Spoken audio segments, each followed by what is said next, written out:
Once upon a time. How many times have you heard that to begin a story?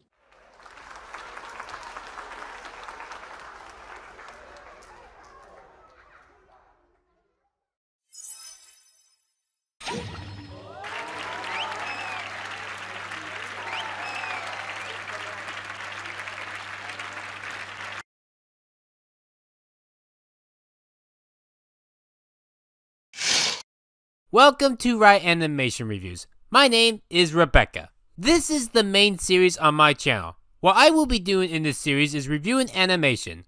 It's called Ryanimation Reviews because my birth name is Ryan. And animation is my favorite medium, so I basically combined the two to make a pun. Rebecca-mation didn't sound as catchy, which is why it is called Ryanimation Reviews. I can review anything from animation in this series. It could be something that I really love, it could be something that I really hate. It could be something average, it could be something popular, it could be something no one has ever heard of before, something new, something old, something bright, something bold. It could even be something that I don't know how to feel about. As long as it's animated, it could be a part of this series, and it could be anything on the internet, television, or movies.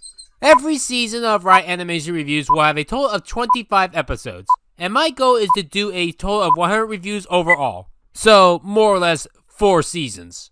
And to start the first episode of this series off is gonna be the pilot episode of Friendship is Magic. Why is that? Well, Friendship is Magic is one of the most important cartoons of all time for me. For many years, it was my favorite show of all time, until other shows came out since that were just better. But this show helped me get through difficult times in my life, and it helped me make many new friends along the way. And for fun, I thought it would be interesting to review the episode that started it all. It's not the greatest thing in the world, but I do think it is a nice way to start off this show. Seeing how our favorite characters and how they first came together is a fun memory to go back and visit for fun. I guess the real question is, does it still hold up? Well, let's see. There are story elements that still hold up. Twilight meeting her friends for the first time is a really nice touch. And how we met each friend I always enjoyed. And the fact that there are scenes in the first half that showcase something of their element each. In some ways, this two-part could be like the show's equivalent of Snow White and the Seven Dwarfs, most notably on the legacy they started. While there may be a couple issues story-wise, the good qualities and emotional aspects of it overshadowed them in a way. Some parts of the pilot don't hold up though. Our first scene with Spike is him getting hit with a door. Great foreshadowing for things to come.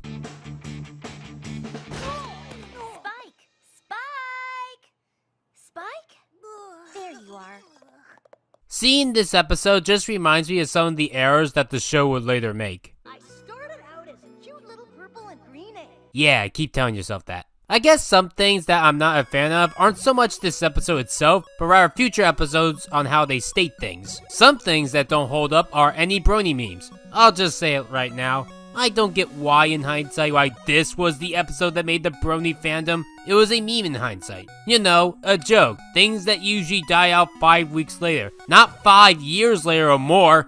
I could clear the sky in 10 seconds flat. What'd I say? 10 seconds flat. And for some reason, the show would have the need to keep redoing that meme from time to time. Fabulous takes forever. But awesome can get done in 4 seconds flat. Hey look! That pony right there that has no purpose had an animation error in her eyes that you only notice if you were paying attention to the background and not to the main characters! Why did she become popular again? And naming her Derpy probably wasn't for the best. I was 15 when I first saw this episode, and I still remember 10 years ago when my high school, acquaintances would tell me about her when I didn't notice her in the episode. Maybe that should have been my first red flag on things to come.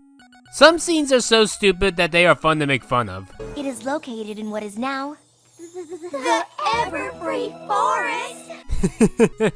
I love how Twilight waits until they're outside for that. Could you imagine that joke being done in the real world? It looks like we're off to...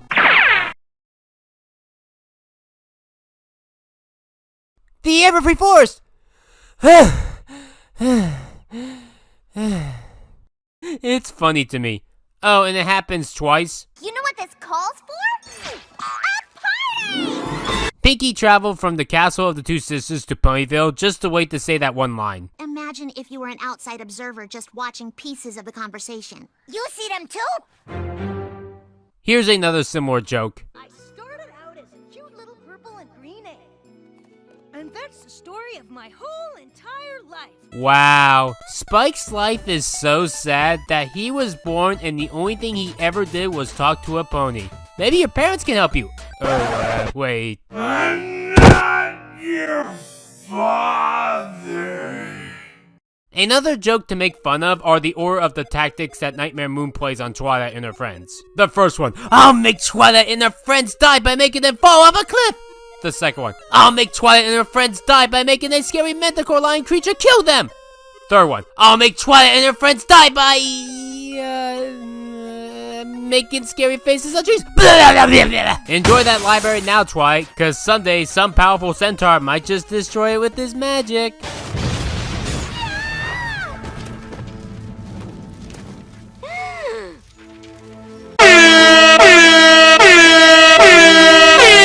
Here's something that I love that the pilot does that the show sadly does not. Twilight makes friends here. Do you ever realize that throughout the show that Twilight doesn't make any new friends? Sure, there's Starlight Glimmer, but she's kind of more of Twilight's student than a friend. Trixie? No. That's Starlight's friend, not Twilight's. Twilight makes acquaintances throughout the show, and yes, there is a difference. Friends are people you talk to on a daily basis, and you know them personally.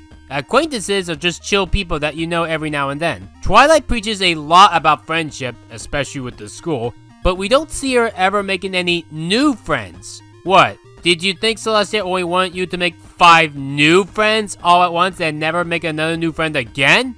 Speaking of friends, the pilot episode mentions Moondancer. Moondancer is having a little get-together in the West Castle courtyard. You wanna come? Sorry, girls. I got a lot of studying to catch up on. Hey, I can't wait 5 seasons for Twilight to befriend her! I think you guys edited out a scene that kinda makes Twilight's old friends not the best. Does that pony do anything except study? I think she's more interested in books than friends. Twilight reuniting with one of her old friends, while as nice as that is, isn't what I meant. If anything, it's the ponies that Twilight teaches that make new friends, like the Student 6. Why doesn't Twilight make any new friends throughout the show that can be reoccurring characters? Oh, Spike, you know we don't have time for that sort of thing. I can't wait for that book 9 years later to be something that Twilight forgot to return. Yes, but the ones in there have a special Canterlot library-y smell. No pony except undependable rule breakers who deserve all the horrors this hallway holds. If I'm not a good example of proper book-borrowing behavior, then what kind of princess am I? This is a nice setup for future episodes, as in, we would get to see what these ponies have to talk about. Rewatching the pilot again made me see some things that I didn't notice before, like seeing a detail of Nightmare Moon's reflection inside the hourglass, or that error on how the Manticore doesn't have the thorn in him. Hey, I don't think the Kiyuma Crusaders are supposed to know who they are yet. And it's weird seeing Luna in that old mane style of hers and not the flowing one. Speaking of manes, Twilight's mane looks like Pinkie Pie here. Sometimes we all just need to be shown a little kindness. But don't mind me 5 seasons later when I get scared of the Manticore when it is trained. You know how this episode Rainbow Dash perfectly represents the element of royalty when she told the Shadow Bolts to go away? You. Thank you. For the offer, I mean. But I'm afraid I have to say no. Somehow Rainbow Dash forgot this lesson 3 seasons later. They want me to fly with them! It's like a dream come true! One inconsistency about this show is the Everfree Forest. Half of the episodes it's treated as a dangerous place that no one should enter or otherwise they would die. The other half it's like, oh, it's completely safe. We even have children go in there on a daily basis alone. Seriously, it seems dangerous to me with vines, crocodiles, cockatrices, timberwolves, and who knows what else in there. Who the fuck allows children to go into these kind of dangerous places? This episode shows the Everfree Forest as a dangerous place. So why did the show need to debate whether or not it was dangerous? Oh wait, same reason as why the show would debate whether or not Wendigos were real. Wendigos! That's just a heartwarming Eve story. Said the talking pony in a world full of magic. The sun was going down. Oh yeah, I forgot that the pilot has the first song of the show. It's alright. Tell me she's not. She is. It's almost like Twilight is saying, oh fuck, I didn't know that this show was gonna have musical numbers! If these are all just faces painted on, then how is Pinkie in one of them? In my old brony days, I was more or less told, it's Pinkie Pie, don't question it. My favorite of the main 6's introductions is Fluttershy. I'm I'm Twilight Sparkle. What's your name?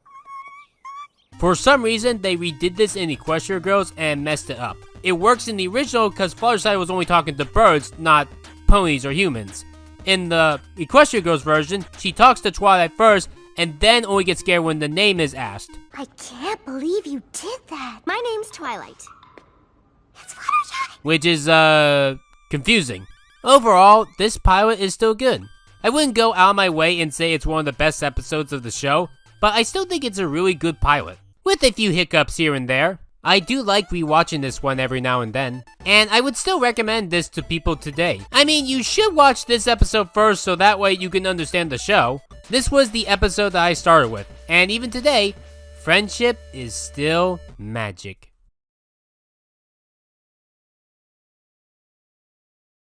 Thank you for watching this video. This video was edited by me, Rebecca. If you liked the video that you saw, consider supporting me on Patreon in the description below. Your name will appear at the end of every video, and your OC will be at the beginning of every video. To follow me on any other piece of social media, please check the description below. Thank you for watching. Star Giant Productions, out.